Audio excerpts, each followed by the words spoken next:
The Globalization Paradox by Danny Roderick. The main message of the book is globalization involves a deep contradiction between the national focus of governments and the global nature of trade and finance. So Danny said, give too much power to governments and you have protectionism.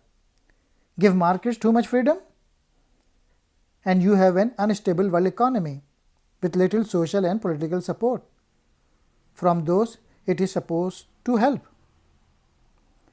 He further said, we cannot have hyper-globalization, democracy and national self-determination all at once. We can have at most 2 out of 3. If we want hyper-globalization and democracy, we need to give up the nation state.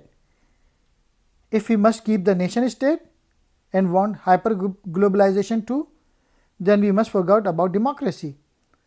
And if we want to combine democracy with the nation state, then it is bye-bye deep globalization. There were valid labor and environmental issues with trade liberalization, but most countries' government believed that the only real route to prosperity was through eliminating trade barriers and national transaction costs. If the world could become more like one big market, the consensus said everyone would win. Then something changed. The British public's vote to leave the European Union.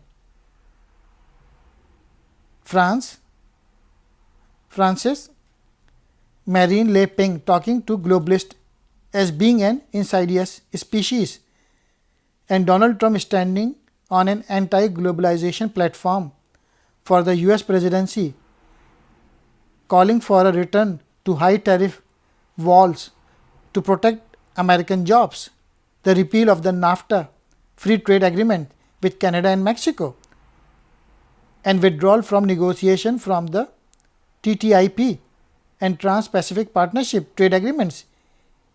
Each phenomena has become indicative of what Harvard Danny Roderick called the deep tension between national sovereignty and globalization. In short, his argument is that globalization should never be an end in itself, but a means for countries to achieve prosperity and freedom. The two architects of the post-World War financial order, America's Harry Dexter White and Britain's John Maynard Keynes, wanted to create an open system that encouraged trade, but they also knew that ignoring domestic polities would only lead to more political and economic instability. The freedom that nations had to move in the Bretton Woods regime led to varieties of capitalism. For example, the French planning state, the Swedish welfare state, the German social market economy, and the Japanese exporting state with a highly protected traditional economy, in which every nation had the space to fashion their own tax regimes, welfare provision, and labor market laws. For Roderick, the Bretton Woods system was a sort of globalization light, allowing full national sovereignty, yet lifting some of the worst kinds of protectionism between countries. The result was a success with 3 decades of rising prosperity around the world. The collapse of communism only seemed to confirm that government was an evil, best kept to a bare minimum. As part of this intellectual victory, big corporations pushed for lower taxes, the curtailment of union powers, and deregulation. The evidence tells another story.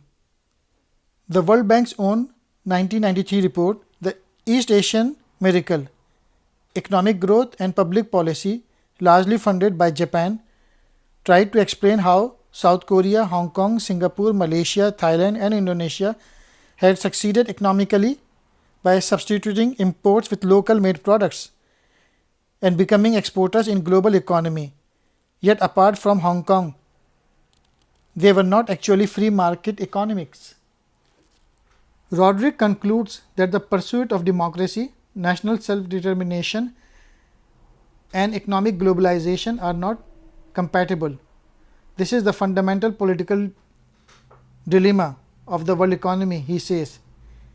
If we move close towards the globalization, it has to come at a price. Less national sovereignty over domestic polities, including labor laws, environmental standards, and social provision. If democracy is the main goal, there is a choice to be made between the nation state and global economic integration. We need smart globalization, not maximum globalization.